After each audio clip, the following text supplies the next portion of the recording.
Survivor Specialist Phil and Alexa are back, and after tonight's double boot episode, I think we can all agree that from now on, it doesn't matter when there's a double boot. It just means anybody can go home, because tonight, I don't think anybody was expecting to watch David Wright and Kelly Wentworth walk off of our screens back to back, getting a half hour each only.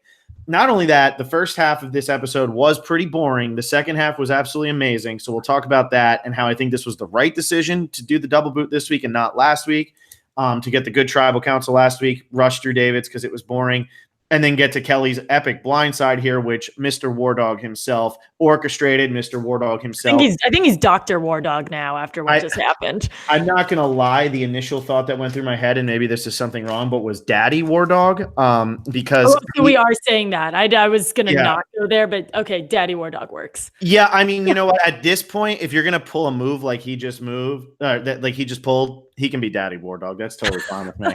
Because that was, I mean, at this point, like, if this propels Wardog to win, it is one of the most impressive wins, because Wardog's not playing with chumps. He started a season with Aubrey and David and Kelly, and Lauren is a good player, and Ron has proven to be a good player.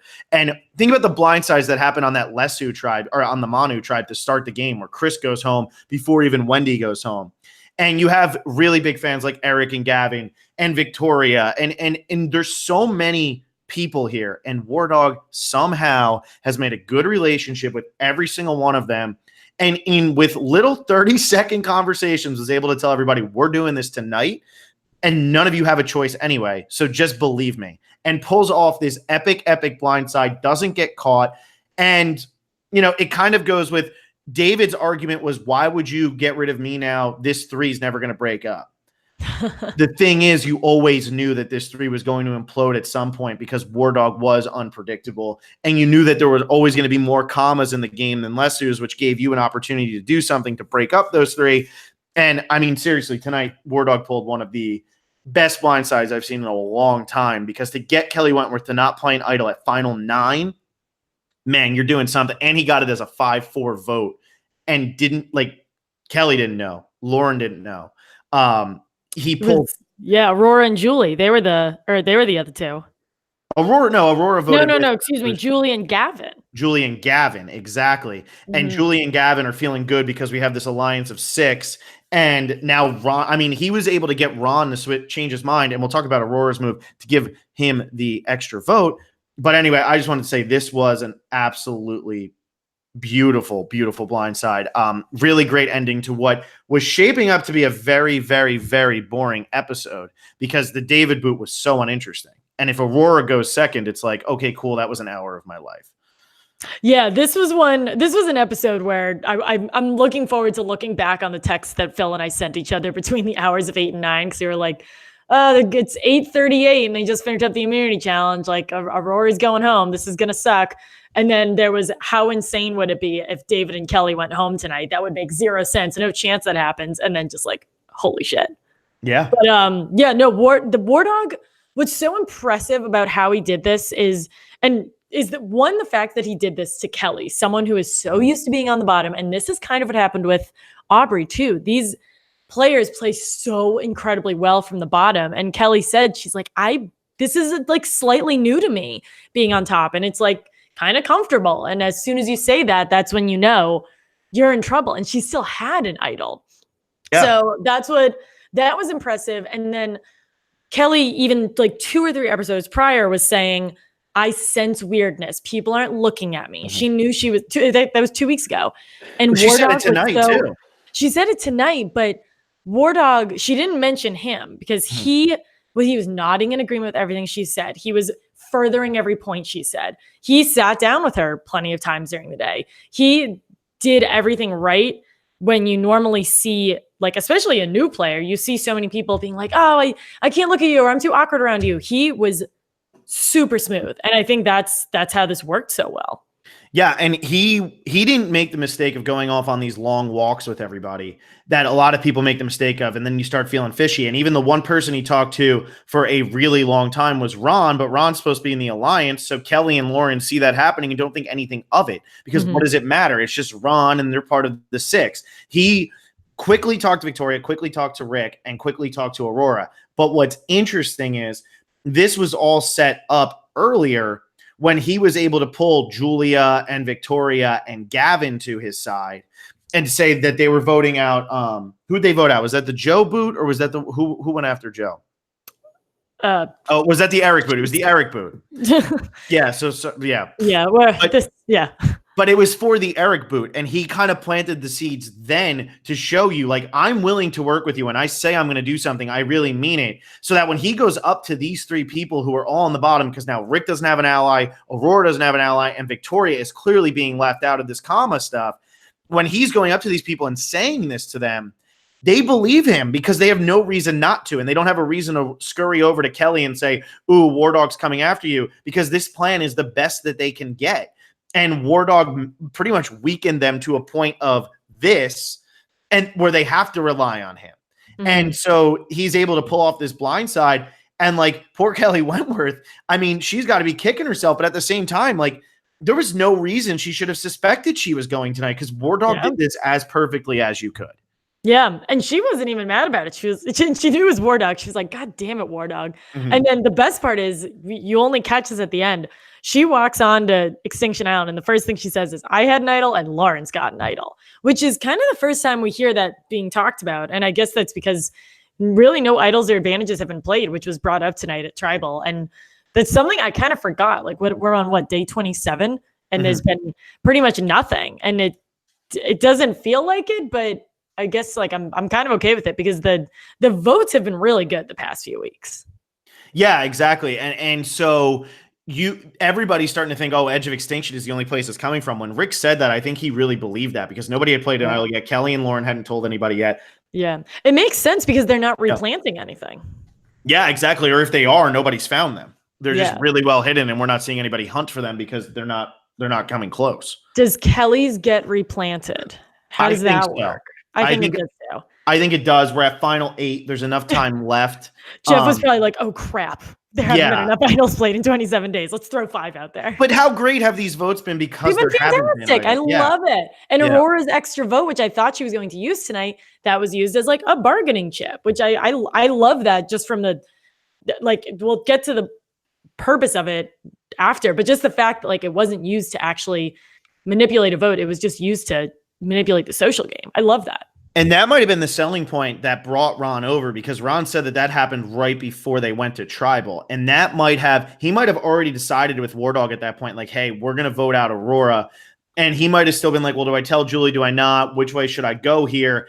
And then he gets that from Aurora, and it's almost like a safety net of like, I'm putting this much trust in you. I'm giving you an advantage in the game. You can vote me out, but if you don't, you know I'm going to be loyal to you the rest of the game. And honestly, when I look at these alliances now, this alliance of Rick, Ron, and I don't know why I'm calling it an alliance, because it's clearly not, but Rick, voting block per se. Yeah, Rick, Ron, Victoria, War Dog, and Aurora. None of them have anybody else. Ron's the only one who can run back to the other side because he has Julie. But if Julie's been as emotional as she is Julie going to really want to hear anything that Ron has to say after that? Because she's now been lied to how many times this game? Like, how many times has Julie voted right? It's not many. I don't envision Julie being too mad about this. I don't know.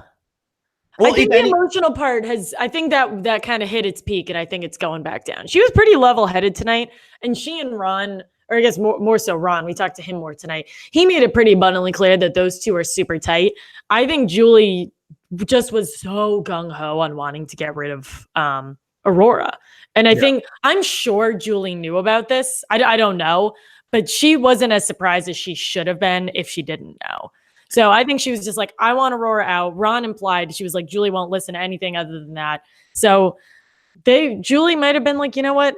Kelly's going home anyway, so I'm just gonna throw the vote where I want it to go. I guess it's better too if Kelly's the one who's going home instead of like Gavin. I'm sure if they would have tried to blindside Gavin like this, Julie would probably lose her mind, because what does that mean for her? Where does she stand now? But getting rid of Wentworth, was in your alliance for a day, and this is why I had a problem with the first half, and I get it's very rushed, because we had the epic tribal, and then this was going to be a double boot. But the way that this started off, like, we are a tight 6. We are never going to flip on each other. I was oh, yeah, sure. Like, what is this? Why are these 6 humans even talking to each other? Like, what has led me to believe that this would even happen? So I didn't like that. And that was like the whole motivation on voting off David, which wasn't true. And I want to know what happened between War Dog and David, because more happened than what we're being led to believe on the TV screen. And I don't know what it is, but there's like a series, like War Dog is he's a pretty cool customer in this game. But when he talks about David and when David starts talking, he gets very mad. And Wentworth and Lauren get the same way. And I want to know what happened with David between all of them, because Devins didn't have a problem with David, but why did all of them have a problem with David? And even the way they jumped down his throat when he started saying loyalty is my game, loyalty is my game. Like, I'm really curious what we didn't see on screen.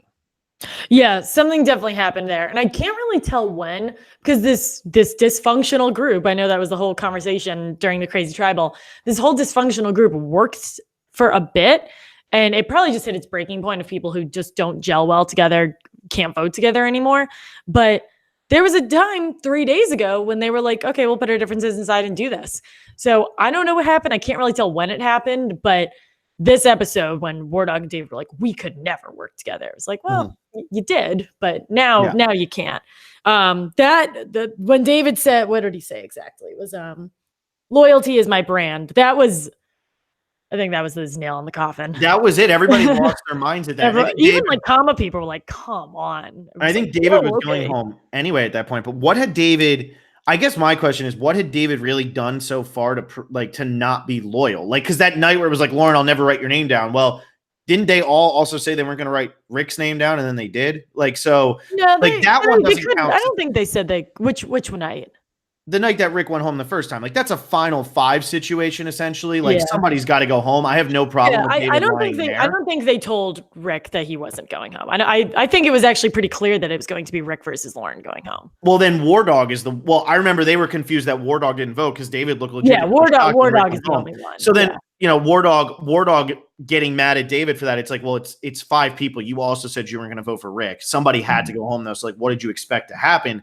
But since then, David hasn't really done anything that was like egregious. Like that's what I did. That's why I want to know what happened. Yeah, that means there must be some kind of, I don't even know what, like David running around saying he's with people and he's actually not. There's clearly something that we missed, because for the entire group only like less than half of which have been playing with him the whole game, for everyone to have rolled their eyes like that and had like such an audible reaction, that means that there's something that we weren't shown. Because just like David being slimy, we would have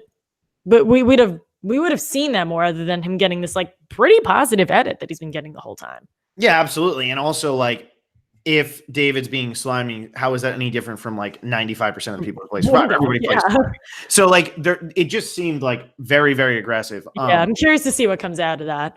For people, like even Wentworth gets blindsided tonight and she's kind of laughing like, oh my God, there's a lot of lying going on. And she walks out and she's all bummed. But like, she wasn't mad at War Dog. Like, she wasn't furious. No. And then she gets there and she's like, I had an idol and so does Lauren. And like, it was more frustration. But like the David thing seemed personal for some reason. I would love to get to the bottom of it, but we probably won't for a couple weeks now because we don't get because no one's going home. Yeah, I guess David going home did seem to be a vote for more personal reasons. And David and Kelly both are just 2 people who you put their name out and everyone will agree. So like, it's not like, oh my God, like I think like it'll be different for War Dog because he voted out someone he's really close with, but like no one's going to be like, oh my God, you were insane for wanting to get rid of David Wright or Kelly Wentworth. Like everybody has been wanting to do that the whole time. So it's not like a horrifically tough sell. Yeah. But and Kelly's was much more strategic oriented. Yeah, and David's pitch is a great pitch if it's anybody but David making the pitch. Like, if anybody else is making that pitch saying, look, if you get rid of me, those 3 are going to stick together and they are never going to break up. And like the people who are supposed to be working with me, like there could be 4 of us. And then, we just need 1 more. We need 2 more. We could be a final 6. I don't have a tight group of 3. That's a great pitch if it's anybody but David. But at final 10, like Victoria said it tonight, so much can flip at any moment. Because so much can flip at any moment, well, now Kelly Wentworth goes home at 9. If this was final 7 and David's making that pitch, maybe it makes a little bit more sense because you're running out of time. But at final 10, there's so much game left to be played. Isn't that when Jessica went to Rocks in Millennials vs. Gen X? Like, was that final 10? And like, I personally don't think that's a great move because there was so much game left after that. So you know, I sit here and as I watch this, like David going home makes sense. It's a boring boot because once they brought David's name up and it was between David and War Dog, I was sitting there saying, "There's no way War Dog's going right now." Like they're not gonna, like they're playing up this 6 way too much, and War Dog has done nothing to prove his disloyalty to anybody out there. So why would it be him? But yeah, I love the Wentworth half of this episode. It's kind of a bummer for Wentworth that she only got half of an episode for that epic blindside. I know. Yeah, that's true. Yeah, I think when David and Rick, when they were like, let's get rid of War Dog, I think they just didn't have the social clout because no one was really working with them. I had enough. Oh, when you speak to there's more game left to play. It's really weird because I feel like there's 4 people left in the game when there's a lot more than that. So that could have to do with some people being underdeveloped. But I think what's more interesting is we're at the point in the game where a lot of people have lost their best friends and everyone's just kind of scrambling. Like every single preview we've seen for the past 3 weeks has been like everybody throwing everybody's name out. That usually doesn't happen until like the final 5. So that's going to make for some confusing but really cool votes coming down. Yeah, and that's the thing. Gavin lost his best friend in Eric, but he voted out his best friend there. So like if you look at this right now, Lauren lost her best friend tonight. War Dog never had a best friend, but he made sure. I mean, he made the right move here too, because Lauren and Wentworth would have voted him out at some point. Victoria doesn't have a best friend. I guess it was Julia at one point, but that's gone. Rick had David, that's gone. Julie and Ron, they're like the only duo who's still only left, best friends. But they voted separately. But they voted on opposite sides. Like War Dog and Lauren, I don't think Lauren is a particularly like vengeful person, but they just like, it always seemed like Kelly was their bridge, and War Dog had been wanting to get rid of Lauren for a while. So that duo is kind of up in the air. Rick is alone, like you just said. Aurora's been alone. It's really just Julie and Ron who voted separately. Yeah, absolutely. And so what's going to be interesting moving forward is now that War Dog made this giant move, who's going to, are people just going to say, okay, well, I trust War Dog, or is War Dog going to get got still? You know, because I'm still not sold that War Dog is going to win this season. Although, like this move and the way he navigated this tonight and the way he's been navigating this entire game, War Dog could easily, if he gets to like final 4 or 5, could easily jump up into that conversation of like top 5 to 10 players to not win the game. And I'm not exaggerating that. And anybody who thinks I am exaggerating that because of recency bias, you're crazy, because he's playing unbelievable right now with how many tribals he's gone to, with how he's been able to navigate these alliances, with the social game on top of the strategic game. It's just been incredible. So who's going to try to take War Dog out now? Who do you see being the first person to flip on War Dog if it happens? I honestly think anybody. I honestly think that. Like, I think Kelly was with him way more than Lauren was. And I am super for this move before I like start to pick this apart. I think this was a great move, and I think War Dog absolutely can win. But this happened early, and I don't think it happened too early. But now his quote unquote best friends are going to be kind of fleeting. And I think he and Devins just need each other. And I think he and Ron just need each other. So what makes me nervous for him is that he doesn't have any advantages, though he may coming down or like coming up. But I just like, is Lauren married to him? I don't think so. No, like no. Is Lauren married to him? So what I'm nervous for on his behalf is he's going to be the next Kelly, where anyone can say War Dog's name and everyone will be like, okay. Like no one's going to say, no, we need War Dog, because now War Dog has rightfully put himself at the top and he's playing the best game. That's just scary when you don't have an advantage, you don't have any best friends, and there's still 7 other people. There's still 7 other people. And these are 7. I mean, for as much as they want to call people goats next week. Yeah, that's a stretch. I'm not seeing goats on this season. Now, goat has so many different meanings. Like Troyzan in his season was seen as a goat because like he just never had to make a move in that entire season. So he's a goat. But like when I look at a goat, I think like Christina Cha was a goat, and she didn't go to the final 3, but she was a goat. You know, like Angela, goat. Angela is a goat. Will Sims is a goat. Like these are goats.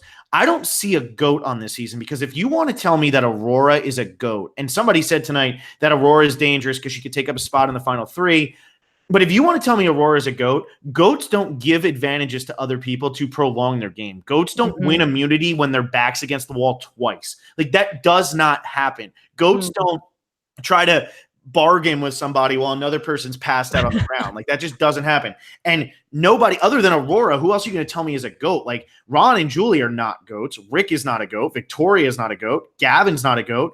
Lauren and War Dog are not GOATs. Like, so they're using the word GOAT probably because they see a lot more on the island than we're seeing. But from my perspective, even though we just lost David and Kelly, this is a very, very, very respectable final 8. Despite the fact that we might not have known a lot of them early on, these are gamers. And when these people see an opportunity, they take it. I mean, this is a season, like, if you're going to say to somebody, how do you play Survivor? This is it. If you have an opportunity to flip the numbers, to get rid of a Kelly Wentworth, to get rid of Eric, despite the fact that you might be close with them, you make these moves. And look at that jury and look at the people who are left. It's insane. Like, the contrast is crazy.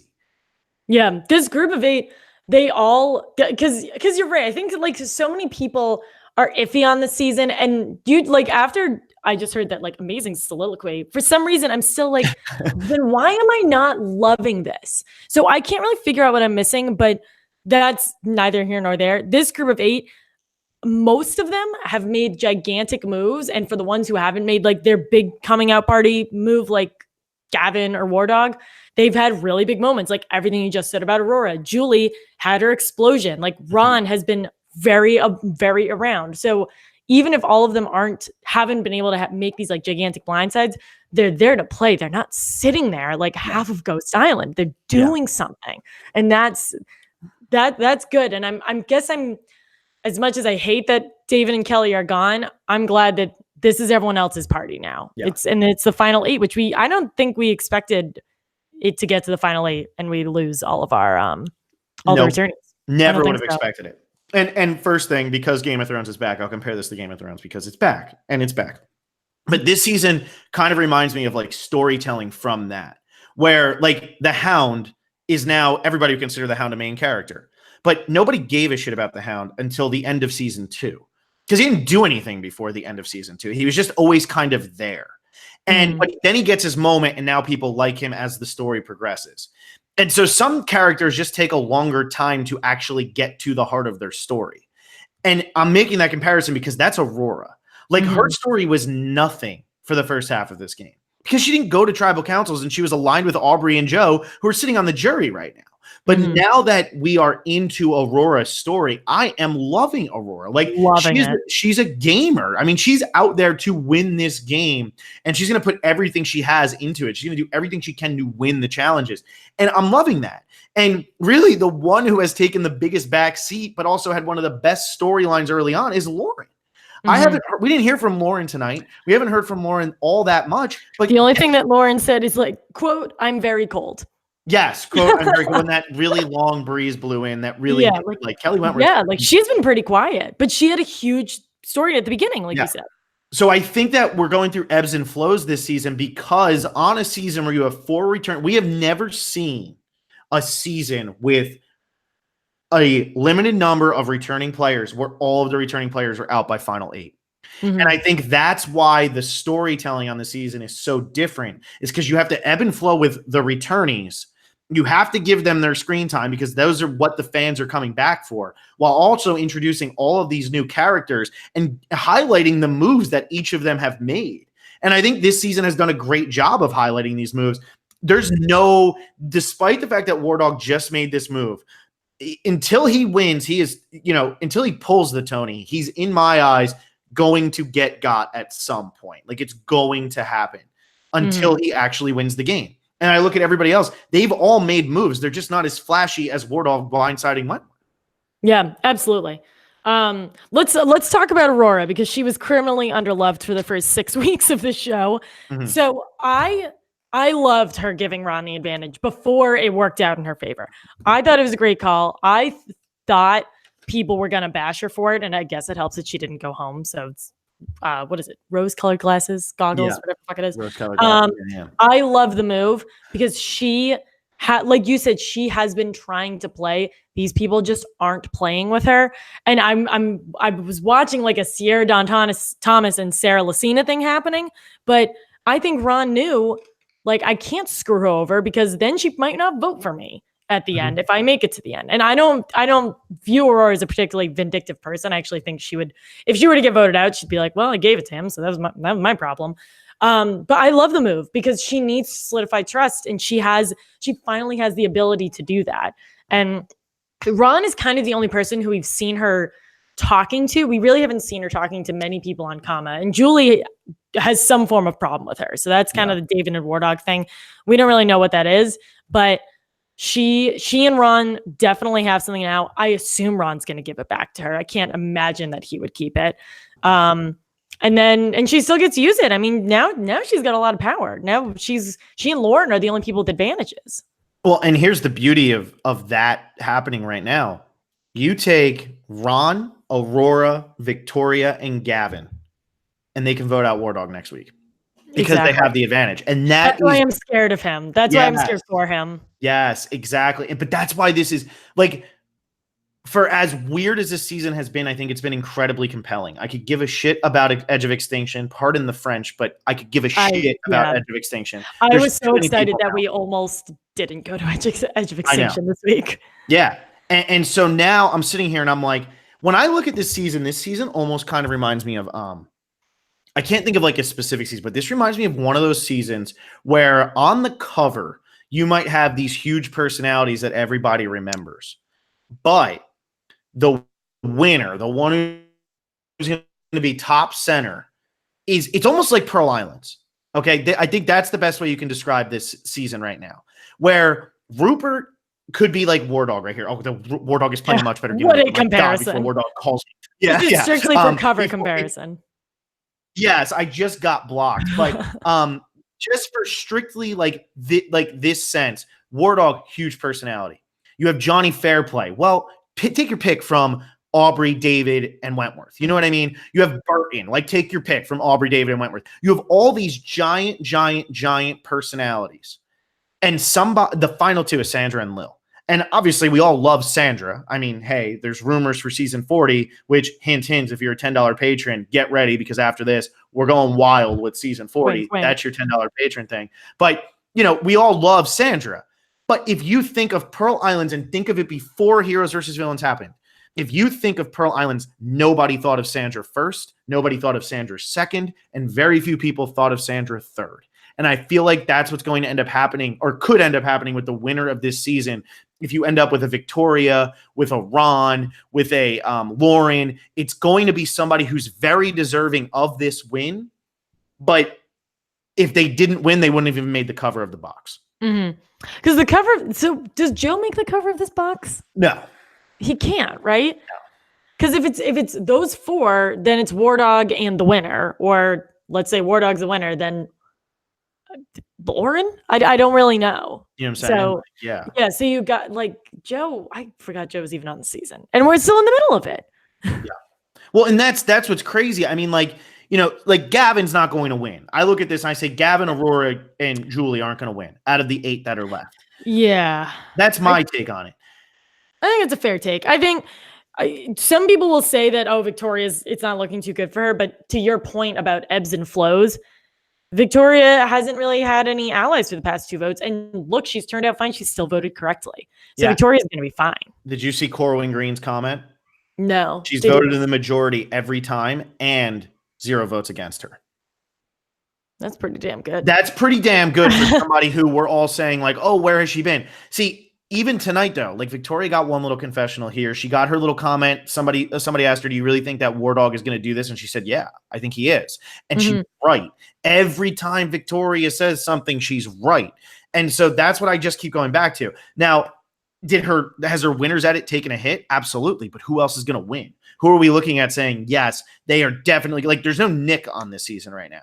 And another good comparison, I feel like, would be Gabon, where it's just this huge cluster of, and I'm leaving out cluster cuss for any Fantastic Mr. Fox fans, but, it's a huge cluster cuss. And then all of a sudden it's Bob, Susie, and Sugar. Like what? It's like, how did we get here? Yeah, and then you look at, you have Randy who's played again. You have Corinne who's played again. You have played on another reality television show that's airing right now. Which is airing right now. So anybody, don't tell us, because we're going to do our recap for. We're going to also turn off The Amazing Race and watch us instead. Yeah, seriously, it's taking some of our viewers, but recap / predictions on Monday. So that's the plan right now. Also Davey on Monday. So everybody enjoy Easter, because then it gets wild.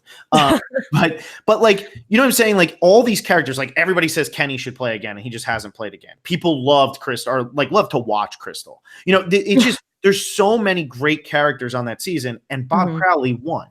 And like, if I'm doing my season 40, who's going to be on an all winner season, Bob Crowley's at the bottom of the list. So like really, you know, he's my number one. We gotta. Yeah, he's not even on my list. Yeah, you know what I'm saying though. So it's like it's a very interesting dynamic to the 8 people who are left, and we still have 97 people on Extinction Island who can re-enter the game. I don't even know how many we're at now. I know one of them could win. I obviously you and I are both like take the edit very seriously, but I think you and I would both admit that I'm pretty anti-Edgic. Like I'm not that into it.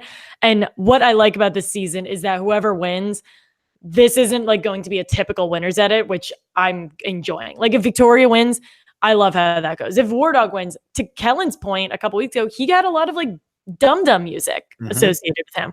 So I like that it's not obvious, because I think anyone could win. I even think Julie could win. Aurora, we finally got a little Aurora personal content tonight. She grew up in a foster care system. They didn't just put that in, and that's like that's something that's never really been talked about on Survivor before. And I wish she had the opportunity to expand on it, but this was an incredibly short episode.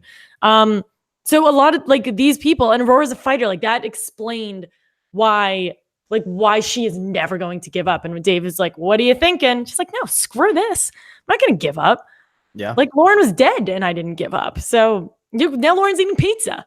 Yeah, exactly. Well, yeah, we have to talk about that too. But to the chagrin of Intern, we haven't talked much about Rick Devens, who until War Dog pulled this move, Rick Devens is playing such a good game, his second chance right now. He's had a great bounce back. And I think that this shows why survivors who play the second time, like why all of a sudden somebody emerges as like a Boston Rob, somebody emerges as a Sarah Lucina, somebody emerges like Cochran did his second time playing, because you learn so much. And look at what Rick Devens learned in the first 12 days of this game, that he's changed now. His confidence at Tribal Council. He's had no numbers the entire game, and yet he still is like one of the cockiest people out there.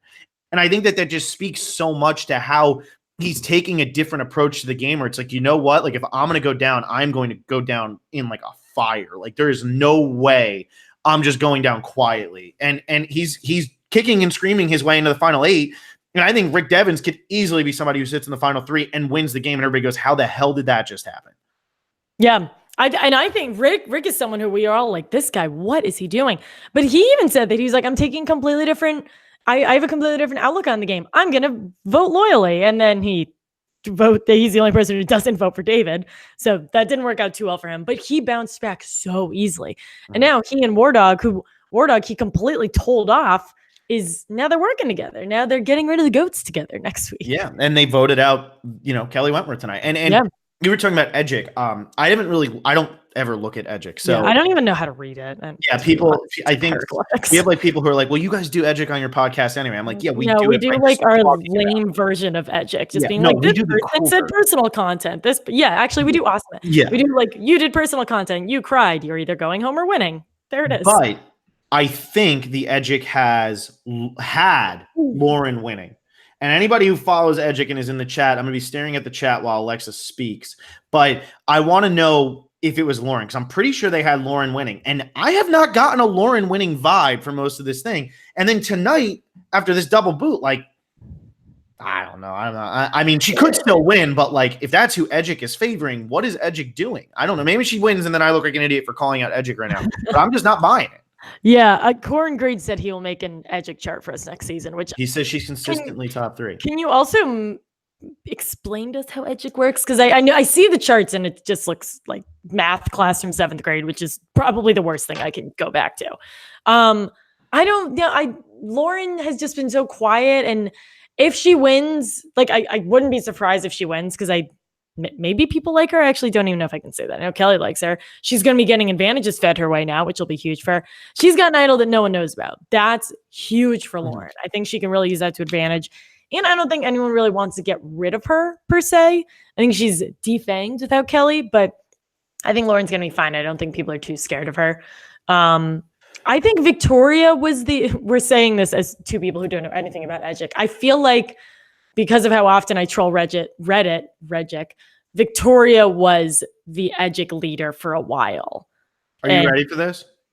Yes, let me click away. So since I said that, we have had Lauren, then we had War Dog, Julie, Rick, and then we had Victoria. So that is 5 of the 8 people who are being. So Edgic is lost right now, and we are lost too. Like, I'm not denying that, but I'm going to just to like stick it to Edgic. I'm going to stick with Victoria winning this season until she goes home. I think Victoria is very. I don't want to say clear anymore, but she's still voted correctly. Like, to me, someone being quiet doesn't mean they don't win, because sometimes the storyline just isn't about them. Like when I guess I can't use David versus Goliath too much because that was so much in and out, but. Like Adam winning, he was all over the season, but there was also so much time dedicated to David and a lot of time dedicated to Jay. So for people who say that Millennials versus Gen X was Adam's party, it was, but it also wasn't every single episode. That's only in like Worlds Apart second half and like Kagion and Game Changers. Like, I don't even think Kagion. Yeah, Kagion, because that was like the Spencer party for a while. You had Cash, you had Spencer. Yeah, you had a lot of them. It was just the beauties going home that really never had a chance to win. But like, so what? Yeah, so like no one's gonna get the like love every single week. That's just not possible. Yeah. So I am like I'm loving this right now. I'm loving that I don't know where it's going, and.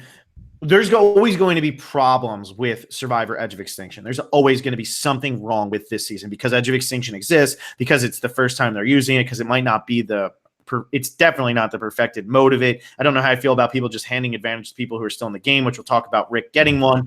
But Alexa's thought negative. Exactly.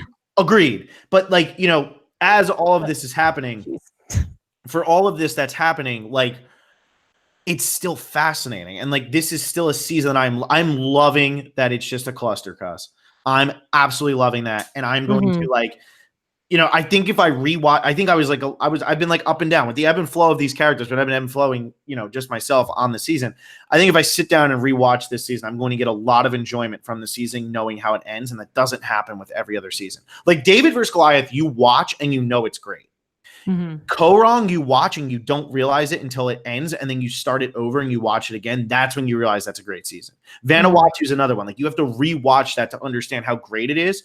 And I feel like that might be what's happening with Edge of Extinction right now, because like nobody saw what happened tonight coming. Nobody saw it coming. No one. Yeah, not at all. If you told me at the beginning of the season that David Wright and Kelly Wentworth were in the final 10 and that they went out back to back in a 1-hour double boot episode, that's insane.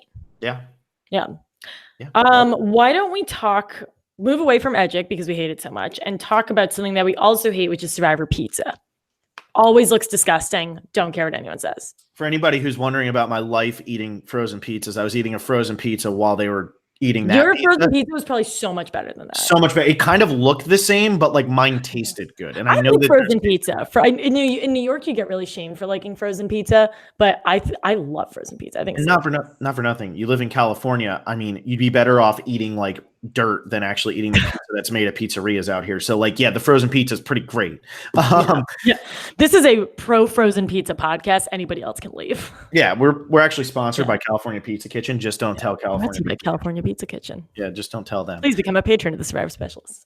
Yeah, exactly. But yeah, no, I agree. Disgusting. But how do we feel about these people sitting out and then being mad when Aurora wins? Kelly's sitting out. Stephanie LaGrossa. I watched that and I was like, this girl is Lauren Aguette, just because Lauren is dead. She was going to literally die if she stood in that challenge. Ron was very surprised that Ron sat out, but also not. I guess there's some sort of confidence there. And Vic, I don't know. I guess there's some confidence. I guess like I can never really understand the rationale behind doing it. But I don't know. I've also have never starved on an island for 27 days, so I can sit here and say, like, what are you idiots? Like, you're going to be pissed about Aurora winning, and Kelly Wentworth ends up going home 2 days later. But I don't know. There must have been some reason for it. And they didn't really eat that much. Yeah, they didn't eat much. There was still when Jeff was like, "This is 19 minutes in." Lauren is like collapsed on the ground, and there's still a mountain of pizza.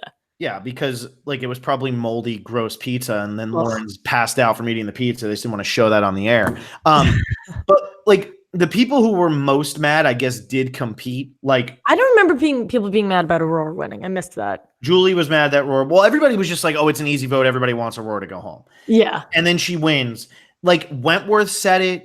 But like, why'd you sit out then? Lauren didn't say it. Victoria didn't say it. I think Ron said it, but like, why'd you sit out then? Like Lauren and Victoria didn't seem mad that Aurora won. So like, they don't care. Like, I'm not going to win this challenge and I'm starving. So whatever. It looks like a horrific challenge. Yeah. Like Wentworth sitting out, I was surprised at, and Ron sitting out, I was really surprised at, because like Ron's been losing grip on this game for the last like 10 days. And then he's going to sit out in an immunity challenge. I was really shocked. I feel like when it comes to, and I'm liking Ron, this is going to come off as me not liking him, but I promise I'm liking him. I feel like as long as his name isn't loudly being screamed at, he feels like he's on top or in a good place, which is like not great, but you know what? It's worked for him so far. He hasn't gone home the past 2 weeks, and we have thought he would. Yeah, exactly. Well, hey, I used him as an eliminator this week. And what was it? It was on Brian Corden. I think it was when he was on. I told him my fantasy team that was left because I had all 5 people left. And he said, well, Brian's like your clear, or not Brian. Ron's your clear weakest link. Well, I just lost Wentworth and David tonight. Okay, so Ron is not my weakest link. Ron was a great pick. Okay, like that man is still in the game somehow. And Ron's a good pick. I think he makes it till the family visit, which doesn't look like it's happening next week. And a lot of his story has been based around the family visit. So I think we're looking at final 7 for Mr. Ron Clark. Yeah, that's been his thing. I think he has to make it to the family visit. Or this is the edgic that Phil and Alexa do. Or he gets voted out right before the family visit because that's been his thing. Yeah, that's true too. It's one or the other. Who knows? Yeah, his thing has been failed. But if Ron, War Dog, and Rick are going to work together because they think they're like the alphas and they want to get rid of the goats, the least threatening out of those 3 is Ron. So get rid of Rick or War Dog. Yeah, he'll be fine. I didn't want to bring it up because you have had the greatest fantasy team to end all fantasy teams. But unfortunately, your reign has come to an end. But you're still winning by 1 billion points. Yeah, so Team Carl is coming in hot. Yeah, I'm not worried about losing. I'm more worried about Vaughn losing to Carl. That's what I'm really That is actively going to happen. Yeah, like Vaughn has Rick. Gavin's not going to win, but Vaughn has Rick. Aurora's not going to. I don't really think either person on your team is going to win. When I did my 3 who aren't going to win, they were on yours. I mean, I have War Dog, Lauren, and Ron. If I had Victoria instead of Ron, I'd probably be feeling a little bit better about having the winner for sure. But like, I think I have a pretty good shot at having the winner on my team. So like that would just, Yeah, I think your team's still going to win. The only thing I probably have going for me is winning more individual immunities. Like so I'd probably just get some points. Team Carl, if Reem comes back, that would be absolutely bananas. Also, War Dog's MVP this week, like no brainer. So I'm about to get points for that too. Yeah, like if anybody who doesn't vote for War Dog this week, like what were you watching The Amazing Race instead of Survivor? Like, probably, yeah. So like War Dog's a guaranteed MVP for pulling this epic blindside. So like I'm feeling pretty good. Yeah, no, absolutely. I'm feeling pretty good. All right, let's talk about the elephant in the room, which is Extinction Island, which is David finding this advantage and really playing it up like this was going to help him, despite the fact that it had nothing to do with him. He probably thought it was like one of the personal advantages, like the one that Aubrey has. Yeah. And it wasn't. And yeah, how do we feel that? First of all, how do we feel about this challenge? And then also, how do we feel that Rick gets an advantage just because he's friends with David? I love a good ball innuendo, so I'm just going to put that out there. Rick, toss me one of your balls. Rick's balls are in motion. Yeah, unbelievable. That was especially an advantage to him because he didn't even have to balance that 5th ball and deal with that. He just didn't even have to factor it in. So he pretty much had extra options. I don't like it. I didn't like it when and by that nature, I don't love that Aurora got the extra vote because who gave it to her? Aubrey? Obs gave it to her. I don't like that. I don't like people who are voted out influencing the game. Yeah, I agree. And like this will prove that it doesn't matter who it's given to. Like Alexa and I just don't like it because Rick Devens I love Aurora. Don't love that that's going on. Yeah, love Rick Devens. Don't like that he gets this advantage. Don't like that, and anybody could have gotten it. Maybe they're not going to give it to Rick necessarily. If anybody else gets it, but like final 9, does Rick really need an advantage in an immunity challenge at final 9? Like, I don't watch Big Brother, but this feels like something that would have happened in Big Brother. Like, yeah, maybe. It just seems too early, and he didn't do anything to earn it except like have David get voted out and find it. Which I guess that's the point. Like, because now Lauren's gonna have a steady stream coming her way when Kelly probably finds something. I don't know. I guess like for the sake of the season, I have to be okay with it because I think one of our guests had said this. One of the previous castaways who came on, they were like, what else are they going to do with Edge of Extinction? Because if the content on Edge of Extinction is just everyone complaining, I'm pretty confident I wouldn't like that either. I'm fine with them getting advantages for them to practice, but I just don't like, and I know I sound like a crusty old school like fan here, but I don't like people who are voting out influencing the current game. Yeah. I don't think that makes sense. And another interesting thing is like, if you really think about what Survivor's supposed to be, Edge of Extinction is Survivor to the extreme. Like, it is the most bare bones. You're just surviving out there. But yeah, I don't like that, people who are getting voted out are being able to help other people. And like, I think Rick actually was able to move quicker. And that's why he kept knocking his balls off, was because he only had to do 4. So he's just like rushing it because he doesn't have to worry about the balance and everything, but he kept bumping it into one, but he knew he was going to get it every time. All he had to do was slow it down, and nobody ever got to 4. So he was never worried. Yeah. Rick was fine. Yeah. And even like Jeff was like, "Oh, you won," and then he was like, "Yeah, because my BFF David," and like finger guns over there. Like, it was, I don't know. And I love Rick, I love David, love Aubrey, love Aurora. I don't know. That just doesn't feel right. Doesn't sit well.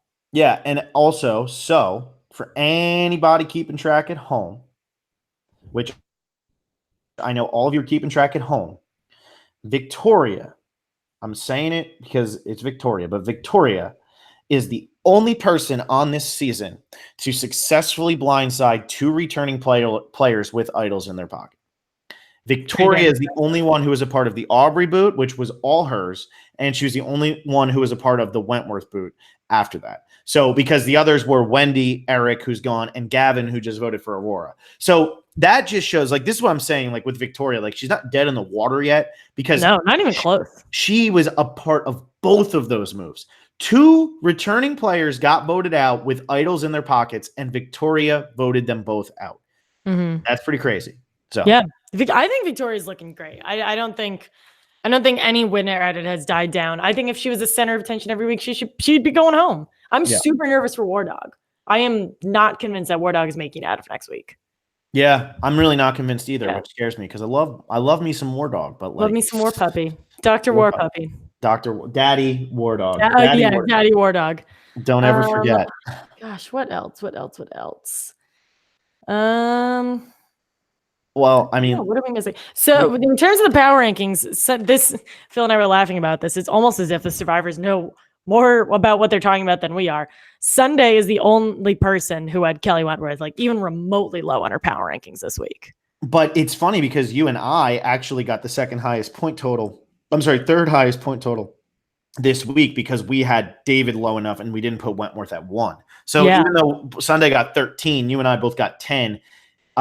Stephen Bays had 11, and Chris Dixon actually had 11 too. So that's a miss on my part. But like, we were in it because we had David. We had David like as low as anybody had him, and then we had Wentworth at 2, which was not many people had Wentworth lower than 2. A lot of people had her at number 1. Because what are the odds that 2 of our favorite female strategists are going to get voted out with an idol in their pocket in the same season? That would never happen.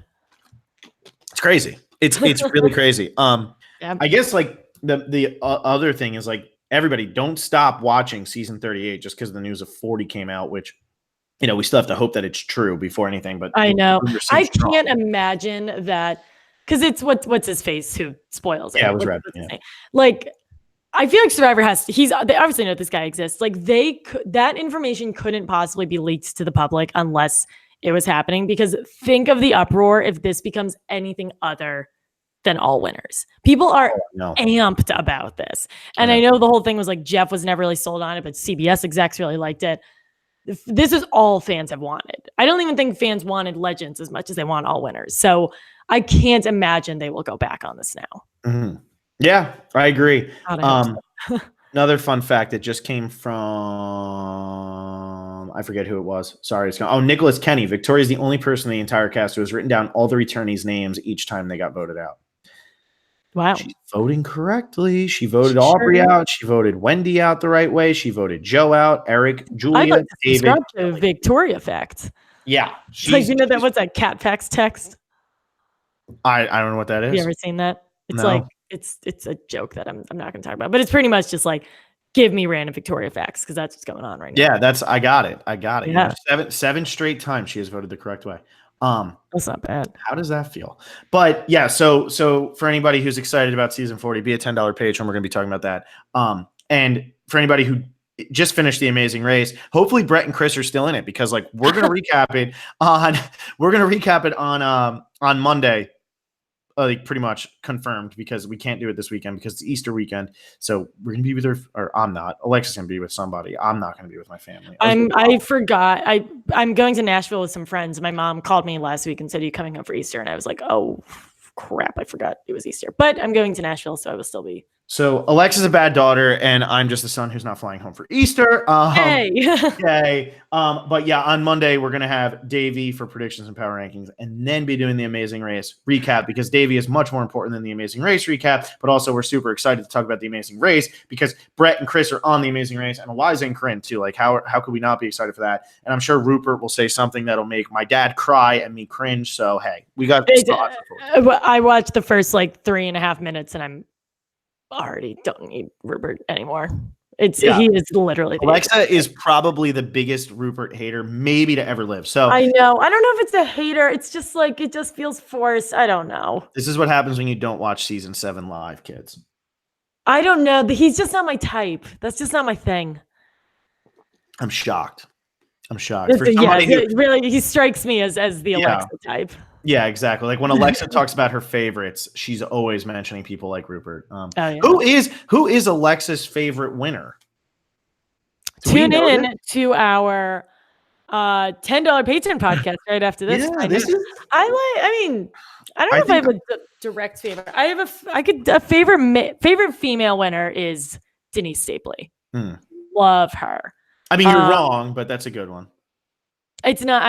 Michelle's yours. We can't have the same one. Did you see Joe Mena today? He tweeted like, it's only going to be good if we have Boston Rob, Brian, somebody else, and the Queen. And I was like, oh, good. Somebody's finally acknowledging Michelle. That's what I like to say. No, I missed that. That's amazing. That's what he must have meant, right? So you should have responded to me. Would have thought that was funny. Maybe I still will. And all of you heard the joke here first. Yeah, but Joe, I don't know if Joe like actively listens to us anymore / if ever, so he will not know that this joke happened.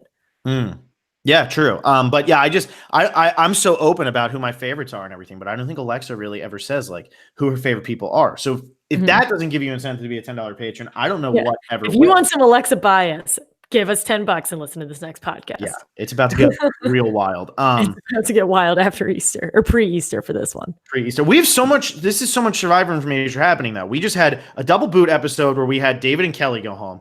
Chris, Eliza, Brett, Corinne, Rupert, his wife, all on The Amazing Race right now. Davey coming on the podcast on Monday. I mean, we have a lot going on, and there's like this all winners thing that's being out. We have a lot going on right now. Everybody. A lot of content right now, and we don't know who the winner of 38 is yet. Like this is not 39 might be happening, also might not. Yeah, true. I mean, this is just like a like if you look at it, like 37, we kind of figured by this point Nick was going to win. Who was going to beat him? 36, you knew it was going to be Wendell or Dom. 35, Ben or Chrissy. Yeah, Ben. Yeah. But you were already narrowing it down to like one or two people in most seasons. Like Sarah Lucina was going to win 34, or Brad wasn't going to scream at Ty. Like 33, it was like probably David or Adam, although Will swore it was going to be Jay. But you started moving on down. Also, the Drunk Tank just tweeted us and said, make sure to follow us for recaps on The Amazing Race, which they DM'd us saying they promote us. So yay. Yay. Watch In the Drunk Tank and also watch us. Yeah. But my whole point was we don't know who the winner of this season is yet. And that's exciting. Like that's really, really fun. The winner of the season might have been voted out. Yeah. So yeah. Could have been voted out, right? The winner of this season. Where do you rank that winner for people who rank Reem Daly. Don't tease me. You want some bias? If Reem Daly wins, she's my favorite winner of all time ever. Yeah. I mean, she might dethrone Michelle for me. Yeah, Reem also, was this the first episode that Reem didn't talk? Second episode, she didn't talk. She had another one earlier, yeah. What was the title of this? Ron had the title tonight. It was Blood of the Blind Side. Oh, so dark and dramatic. So with that, Aurora won individual immunity, which she already did. Rick won individual immunity, so if you had that on your prop bet, then you get some points. Victoria had her third sit out tonight while munching on some pizza. And I guess Ron had the episode title, so not many props tonight.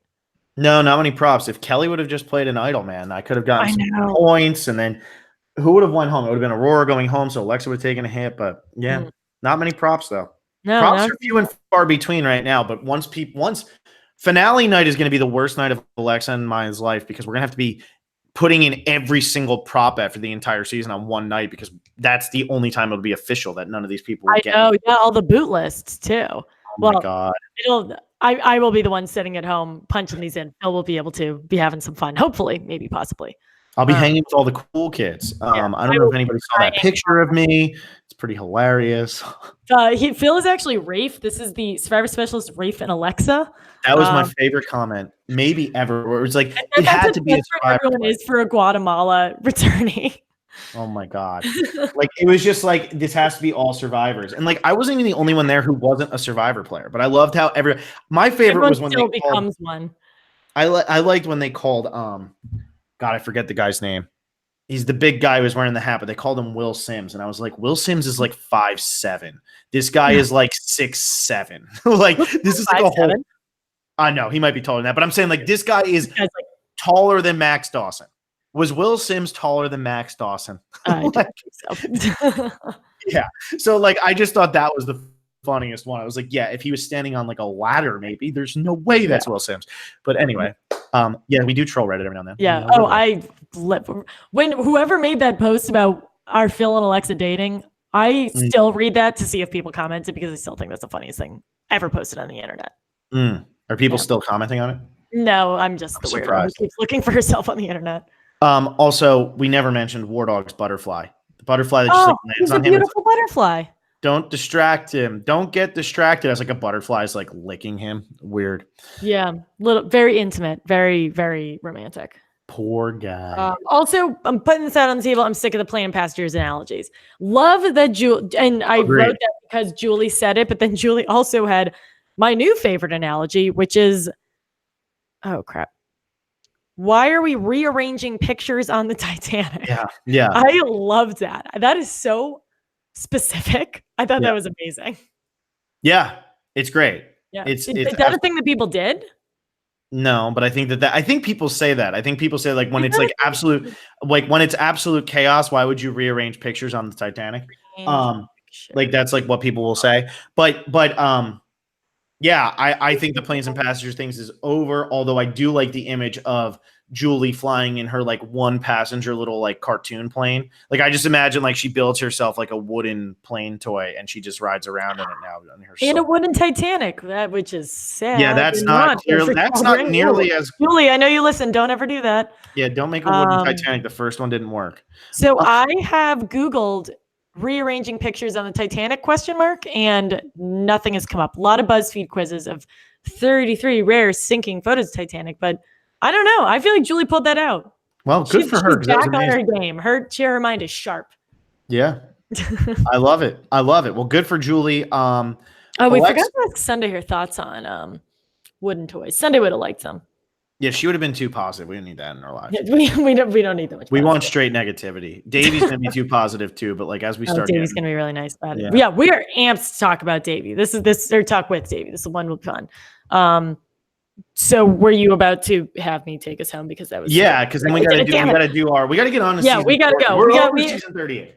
Okay, we have a lot of content, and we're over season 39. A lot of content we're about to put out for you guys. For anyone who's a $10 patron, we are about to do an all winter season draft. I don't know exactly, but pretty much just like say who we think / who we want is going to be on season 40, which we are super, super amped about.